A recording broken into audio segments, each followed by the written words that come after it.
Here we have a 2022 Scarab 165 ID. It's mostly black with a white interior and gray trim. It comes with a bimini top. Has an engine with 170 horsepower, so it definitely can move pretty fast across the water. A fun little boat, can hold up to 5 people. When not in use and anchored, you got seats in the back. You can sit and lounge. Does come with a trailer. Has stereo that's got Bluetooth capability.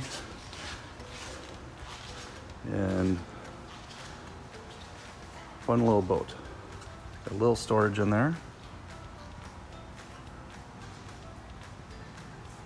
You see, nice little boat. Floor, snap-in floor. You can take out and clean if you have to. Plenty of cup holders in here. It's got retractable cleats.